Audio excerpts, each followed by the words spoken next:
Cuando yo leí en el guión que volvía Hildegarda, dije, bueno.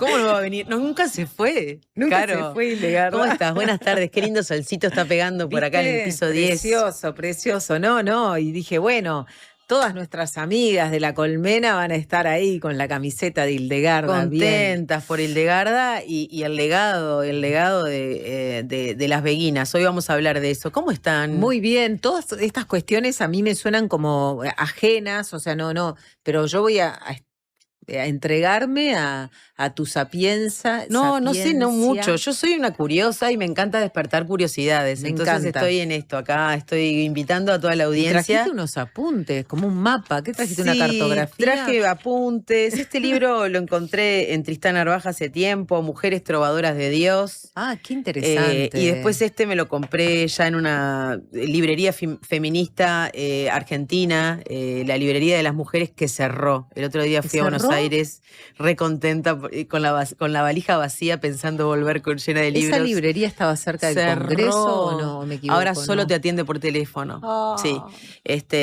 Sí. Bueno. Buenos Aires, Argentina. Argentina, está complicada. Bueno. Pero bueno, hoy me pongo de vuelta esta remera que hoy no la traje porque no la encontré. Lamento a la oyente que nos sigue, gran seguidora que nos mandó a imprimir un par de remeras de Hildegarda, pero hoy no la tengo. Porque bueno, quiero profundizar sobre las místicas, mujeres místicas, pero las místicas rebeldes. Quizás Hilde, vamos a decirle Hilde a nuestra amiga Hilde. Nuestra amiga Hilde era una mística, también era rebelde porque desafiaba la autoridad, pero quizás no tan rebelde como las que vinieron después. Bien, dejó como un aguijón Hildegarda, y esta es una lectura que hago yo, apócrifa, de lo que pasó después, ¿no? Lo que sí podemos decir que Hildegarda fue una mujer que inspiró a muchas otras que vinieron después. De las más cercanas en tiempo, quien ha dicho ser influenciada por Hildegarda es la célebre cantautora Rosalía, que en su disco Lux, después de leer a Miriam la profetisa, Santa Olga de Kiev, Santa Teresa de Jesús, Simone Weil, más cercana el siglo pasado, Úrsula Le Guin, Hildegarda, lanza su disco Lux, un disco además que tiene un tema dedicado o inspirado especialmente en Hildegarda de Bingen. Estamos hablando del tema Berghain. Miren esto, quienes tengan la posibilidad de verlo también, está muy bueno, porque ella está en su casa y de repente está planchando. Miren esto. Ahí está, divino.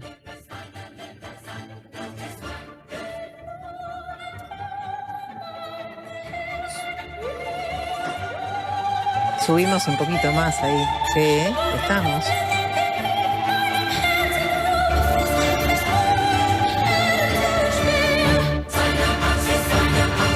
Y ahí la vemos, ¿no? Lavando, tendiendo la cama, rodeada de una orquesta sinfónica. Y ahí se cuela algo de lo celestial en lo mundano, ¿no? Miren esto. Bien.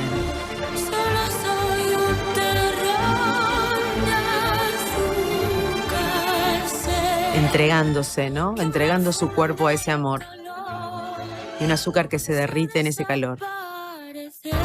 Es una experiencia verlo con el volumen alto, se los recomiendo, porque, bueno, Rosalía no para de sorprendernos, ¿no? En cada disco introduce una vertiginosidad y sabe cómo hacer dialogar distintos mundos con una destreza bien interesante, ¿no? No entramos en la polémica de si es feminista o no es feminista. No vamos a entrar en esa polémica porque yo no tengo el feministómetro y las feministas que tengan el feministómetro, no sé, no me caen bien. Lo dije. Está bien, bueno, me gusta. Porque ¿qué pasa? Esto es feminista, esto no sé, qué sé yo. Bien, vamos, estamos para unir el mundo las feministas, no para dividirlo ni a ensanchar brechas. A lo que quiero ir es a este legado que hace eco hoy y hoy nos puede invocar en una discoteca, podemos estar también en una experiencia mística. Podemos poner nuestro cuerpo a disposición, que fue lo que hicieron muchas de estas mujeres místicas. Pero antes de ir a esto, quiero hablar del valor de la música en estas mujeres, en Hildegarda particularmente. Hildegarda le otorgaba a la música y al canto de las alabanzas en particular una función activa en la historia de la humanidad. Ella decía que cantar es una práctica mediadora para el ser humano porque hace presente a la divinidad en lo terrenal y al mismo tiempo renueva su propia condición del Edén perdido, ¿no? Y esto yo lo he sentido en carnaval, lo he sentido en murga, lo he sentido en momentos donde me he dejado llevar por ese coro y quienes participan en coros. Los coros, no solo los coros de murga, sino los coros en particular tienen una fuerza, un impulso especial en el cuerpo y dejan una huella desde mirando al ser humano desde una perspectiva espiritual, que es lo que estoy invitando. Totalmente, y los Bien. mantras que tienen su origen, digamos, de tradición védica, idioma sánscrito. Sí. No, yo he participado muchas veces en mantras de este estilo y cantos védicos, y la verdad que es realmente un lugar de meditación y de conexión espiritual y muy interesante. Claro, un psicólogo o alguien experto en esto podría decirnos, bueno, todas las músicas, no sé si los guachiturros serían unas personas que nos indicaran un camino de meditación y místico, ¿verdad? Pero capaz que sí, qué sé yo, no sé. No quiero... Ay, suenan los guachis, mirá. Esta noche los cumbieros levanten los brazos, los guachiturros tiren paso. Esta noche los Bueno, cumbieros no hagamos una interpretación de la letra, porque hay algunas letras de los guachiturros que mejor... Bueno, No, de espiritualidad, claro. Mirá, ¿ves esto? Problema. Lo cierto es que Hildegarda era contestataria y en relación a la música... se ponía mal. Vos le tocabas el tema música y se ponía mal, porque enterró a un hombre que había sido excomulgado, esto lo dije la otra vez, pero no había llegado a los detalles. Dijo que él se había arrepentido antes de morir y los obispos de Maguncia se enojaron y castigaron a Hildegarda y a sus hermanas, le prohibieron cantar en iglesia y recibir la comunión. Hildegarda escribió una carta muy fuerte a los obispos, una mujer medioevo, abadesa, a los obispos de Maguncia. ¿Correcto? Claro. Y les dijo, bueno, defendió su decisión de cantar, voy a cantar de todos modos, dijo que el canto es la forma en que los humanos imitan a los ángeles, señores, si ustedes no lo saben, que están más cerca de Dios, supuestamente. Argumentó que el alma humana es musical y resuena en la creación. Advirtió a los obispos, mira encima esto, que silenciar a las alabanzas de Dios era ofenderlo gravemente y dejó caer la idea que si ellos llegaban al cielo, no iban a oír los cantos si seguían prohibiéndole a ella y a sus amigas cantar. ¿Entendés? Qué bárbaro. No, tenía... Mira, acá hay una oyente que dice, somos Hilde, somos Legión. Somos Hilde, somos Legión. Bueno, para Hildegarda entonces, el alma es sinfónica, el canto del ser humano entona con el alma ese eco celeste, de armonía celeste. Para ella la música es capaz de una transformación personal, ¿no? Y vamos a ver un segmento, un documental sobre la vida de la doctora de la Iglesia, Hildegarda, y doctora gracias al Papa Benedicto en 2012, en relación a su música específica, porque les recuerdo que ella dejó cantos escritos que recibía la información de esas melodías y de esa letra y las traducía a pentagrama, ¿correcto? Y así suena la música de Hildegarda. La voz de Hildegarda no es, obviamente, pero sí es la melodía interpretada por una actriz soprano.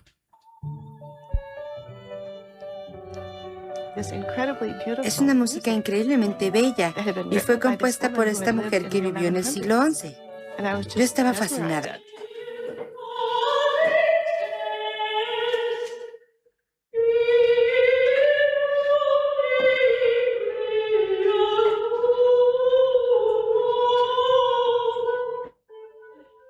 No se confundan que no es la radio de la iglesia. Parece que alguien está haciendo tuning y arranca de me equivoqué, no es la diaria.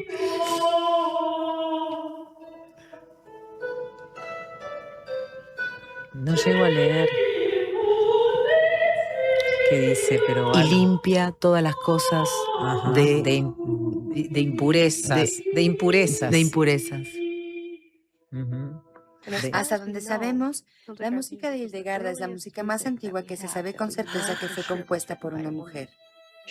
Ella escuchaba sus canciones en su propio espíritu y decía que provenían de su obra visionaria. Primero escuchaba la música, luego las palabras, y luego probablemente lo combinaba todo y lo cantaba. Y lo cantaba según lo componía. Bueno, Wow, bien, ¿no? La Es primera mujer la en primera escribir mujer en música. escribir música. Que se sepa, ¿verdad? Que se sepa. Que se sepa. A medida que iba avanzando e investigando sobre este tema, me quedaba como corta de bibliografía, me entró un poco de miedo también, porque en mi círculo íntimo, mi algoritmo vital, como digo yo, hablar de mística es un poco sinónimo de superchería, ¿viste? Es un poco, ¿viste? No sé, me Es miras verdad. Pero desilusionada. no, te miro tratando de comprender y comprendo. Bien, Comprendo. entonces entré a indagar de dónde venía ese miedo de plantear un análisis de las místicas rebeldes y me topé con un sociólogo de las religiones que me habló de los uruguayos y uruguayas y su relación con la religión. Vamos a escuchar al sociólogo y magíster Pablo de la Rosa López, profesor adjunto de Facultad de Ciencias Sociales y también docente de la Regional Norte de Salto. Los uruguayos son analfabetos religiosos, que de religión no saben nada. La vivencia de lo religioso en el Uruguay es, sí, una de, como Francia, como Uruguay, de los países laicos. O sea, nosotros no somos la medida, nosotros somos la excepción comparado con otros países, por ejemplo España o México o lo que fuera, ¿no? Entonces, en ese sentido, nuestra religión es laica, ¿sí? Y las religiones tomaron también ese formato de laicidad. Acá la religiosidad, desde la época de Valle y antes, de José Valle Ordóñez y antes, la religiosidad se trató de sacar del ámbito público al privado. Entonces, y eso sería la laicidad que yo remarco, ¿no? O sea que la religión es visto como algo que se hace en privado, no en público. Esto del privado, ¿verdad? Sí. Esto del privado es interesante, no en público, porque vamos a ver rastros de estas beguinas que también impulsan esta mística en forma colaborativa, en forma comunitaria, entre ellas, pero no es algo absolutamente público, ni tampoco está institucionalizadas dentro de la iglesia. Es bien interesante esa frontera en la que ellas ejercen una autonomía que algunas consideran protofeminista. ¿Sí? Quiero escuchar la voz de una joven de 22 años que fue, digamos, tomada por este tema y tanto es así que con sus compañeras de escuela y de liceo tienen 3-4 encuentros sobre Hildegarda acá en Montevideo. Las pueden seguir en atrio_.ui. Ellas son Yara Rodríguez Iglesias, que es licenciada en Comunicación Visual de FADU, Sofía Rodríguez Quesada, socióloga de Facultad de Ciencias Sociales, y Aldana Podestá, que no le falta nada para ser licenciada en Humanidades por la Universidad de Montevideo. Ella me comentaba que conversando con su familia también surgen explicaciones más laicas sobre las experiencias de estas mujeres místicas. Por ejemplo, yo hablaba con mi abuela sobre este tema y mi familia, como contándoles, porque fascinada. Y ellas como inmediatamente me decían, Hildegarda realmente no tenía visiones. En realidad ella usaba eso como recurso para poder contar lo que quería contar. Usaba como la autoridad de la palabra de Dios para ella poder estudiar, para ella poder expresarse, para fundar su propio convento, ¿no? Y como muchos de nosotros que no tenemos así una religión, o no estamos muy en contacto con nuestra espiritualidad, a la hora de estudiar el fenómeno místico es difícil porque partís de la base de que es algo como un engaño, no sé, está bueno entonces como poder reposicionarse, incluso si uno no está seguro. Yo no estoy segura y no voy a poder saber nunca si son reales, entre comillas, o no, estas experiencias, pero elijo creer que de ella sale algo, ¿no? Como súper rico, por lo menos para la literatura y por lo menos para la historia de nosotras como mujeres. Y acá Aldana dice algo bien interesante, Caro, que es elijo creer. Y me hizo acordar a nosotras, ¿no? Y bueno, a nuestras campañas de hermana, yo te creo, ¿no? Es también creer en las experiencias de mujeres de otrora que abrieron muchas puertas que ni siquiera nosotras hoy podemos imaginar cuáles fueron esas puertas que abrieron esas mujeres y que todavía permanecen un poquito entreabiertas, que falta empujar un poco más de repente esa puerta para que se abra, ¿no? Elijo creer, decía Aldana. Lo cierto es que estas mujeres se rebelaron, se organizaron y ya en el siglo XIII las beguinas tenían algo que decirle al poder de la iglesia y los estados feudales en sus propias lenguas vernáculas. Y como veremos más adelante, tener una experiencia mística sin intermediarios, que eso fue un gran acto disruptivo en la historia de la iglesia y en la historia de la humanidad. Pero antes de compartirles algo de la vida de estas mujeres, bueno, parezco Jorge Suspenso, ¿no? Sí, claro. Sana, sana, sana, sana. Bueno, algunas de estas experiencias le vamos a dar un marco histórico. Dale, ¿quién es? ¿Sabe quién es? No. Jorge Suspenso. Es una- No. Sana. Una chica. Capusotto. Claro, No, no. ¿entendés? Porque estoy desde hoy así. Todos están esperando que yo les hable de las beguinas y todavía no llegué ahí. Faltan, mirá que en 15 minutos nos vamos. Bueno, siempre me apura. Bueno, vamos con Jairo, que es Jairo Alfredo Roa, doctor en teología y doctor en ciencia política. Nos decía lo siguiente sobre los movimientos de estas mujeres y qué implicancias políticas y teológicas tenían en ese momento.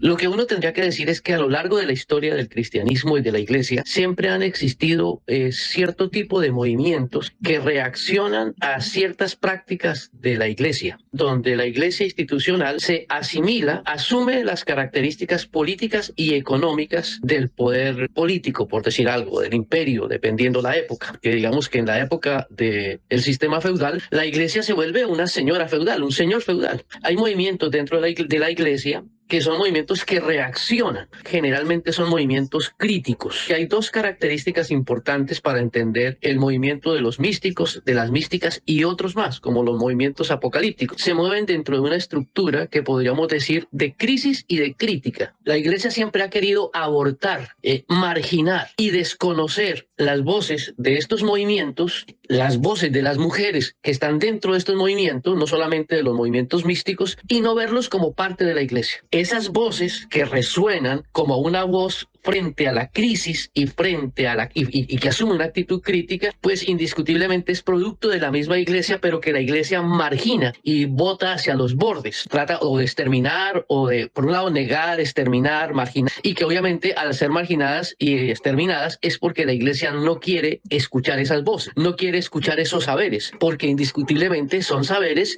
que ponen en duda la práctica de asimilación de la iglesia institucional con el poder político y el poder religioso. Estas mujeres pasaron a la historia por sus escritos, dedicaron su vida al cuidado de los demás, con devoción a un Dios que amaron con fervor y ante el cual se rendían sin intermediarios. Estas místicas rebeldes lo fueron porque experimentaron a Dios en su propio cuerpo. A través, obviamente, quizás algunas de más lecturas que otras. Vamos a hablar de una específicamente sobre el final, Marguerite Porete, estas místicas hicieron ese cambio, ese salto cualitativo que tiene que ver con experimentar en su propio cuerpo la experiencia de Dios, ¿no? En el marco de una ideología, digamos, de caballeros, en el marco de un amor caballeresco, en el marco del amor romántico, del amor cortés. Entonces lo traducían con las herramientas que ellas tenían para hablar de ese Dios, amor, de ese amor, claro. de ese fuego profundo que las invadía. No lo hacían desde un convento, tampoco lo hacían con hábitos, tampoco llevaban una vida laica de servicios, de cuidados. Conversé con Stephanie Kreger, licenciada en teología protestante y feminista, que me decía lo siguiente en relación al mensaje de estas místicas para nosotras hoy. En cuanto a rebeldía, digamos, en un marco donde la teología católica hace un gran énfasis para diferenciar entre el amor sexual y el amor afectivo y el amor fraternal y el amor a Dios. Marguerite Porete, por ejemplo, es autora que escribió mucho sobre misticismo y erotismo. Entonces, se podría decir que quizás una de las estrategias de rebeldía de estas mujeres era justamente la visión de la integralidad. Es decir, no estamos separadas de la tierra, estamos vinculadas y en ese aspecto necesitamos compartir y sanar. Tampoco, digamos, tenemos existencias dualistas en donde podemos separar lo espiritual de lo físico y entonces en este sentido todo lo que tiene que ver con el erotismo dentro de la mística también es, digamos, un acto revolucionario. En principio me parece que esa es una de las principales estrategias de no inscribirse en un esquema de una espiritualidad que está desencarnada, ¿no? O sea, que está fuera del cuerpo, sino que justamente una de las cosas interesantes que ellas plantean es que en la espiritualidad se pone en juego el cuerpo, digamos, en su éxtasis epifánico, en su experiencia de Dios, digamos, y lo expresan como un griterío, ¿no? O sea, muchas veces se ha traducido como un grito silencioso, pero ciertamente es un griterío. También mediante la danza, la meditación, el canto, el ayuno, muchas cosas, digamos, muy vinculadas al cuerpo que dentro de un esquema que separa el cuerpo y el alma, o el cuerpo y la carne, es razonamientos muy transformadores los que ellas traen. Interesante. Muy No interesante. solo interesante, sino que además está haciendo a un lado a la iglesia como institución. Claro. Entonces vos estás teniendo una experiencia directa con Dios. Sí, están reinterpretando a través de además con el cuerpo también, como decía ella, y lo que les da un poder tremendo, ¿no? Y esto que hace también, volviendo a Rosalía, que es mientras me tomo un café, lavo la cama, hago tareas mundanas, no tengo que estar enclaustrada para estar en contacto ni irme al Tíbet para reconectar con algo. Tiene algo de panteísta también, ¿no? Dios está en todas partes un poco, pero se separa de esto. Claro, y tiene esto de apropiarse, ¿no? De Dios cuando en realidad se le estaba negando el ingreso a las mujeres a la iglesia. Bueno, me apropio de Dios mientras hago la cama. Se le estaba negando el ingreso a las mujeres en la iglesia desde un lugar autoritario, Exacto. ¿verdad? Exacto. Sí, desde un lugar autoritario. Las beguinas provocaron que el Concilio de Viena en 1311 dijera lo siguiente. Se nos ha dicho que algunas mujeres comúnmente llamadas beguinas, afectadas por una suerte de locura, discuten sobre la Santísima Trinidad y la esencia divina, puesto que tales mujeres no prometen obediencia a nadie. Claro. No renuncian a sus bienes, ni profesan regla aprobada, no son ciertamente religiosas, aunque lleven hábito y estén asociadas a órdenes religiosas que están de acuerdo con ellas. Los dominicos, los franciscanos, son órdenes amigas, friendly, de las beguinas. De las beguinas. Por ello, hemos decidido y decretado con la aprobación del concilio que su modo de vida debe ser definitivamente prohibido y excluido de la Iglesia de Dios. 1311, un añito después de la muerte en la hoguera de Marguerite Porete.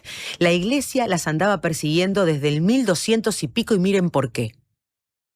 Un tercer aspecto importante tiene que ver con la sacramentalización, es decir, se van a establecer una serie de sacramentos, siendo uno de los sacramentos el sacramento del matrimonio. Al elevar a sacramento la práctica del matrimonio, las implicaciones que van a tener para las mujeres especialmente, pues va a ser extremadamente fuerte y muy dura. En este caso, en cierta manera, las beguinas reaccionan precisamente a estos mecanismos de control y prefieren, antes que, entre comillas, vivir encarceladas en una práctica matrimonial, deciden vivir fuera de esa práctica matrimonial, de ese sacramento, y entonces optan por una vida separada en una especie de comunidades un poco más abiertas. Eso es como una dimensión que a veces no se tiene en cuenta, pero para ubicarlas dentro de ese contexto de derecho canónico, de inquisición y de práctica sacramental, donde el matrimonio va a convertirse en un mecanismo de control, y en cierta manera ellas reaccionan a este tipo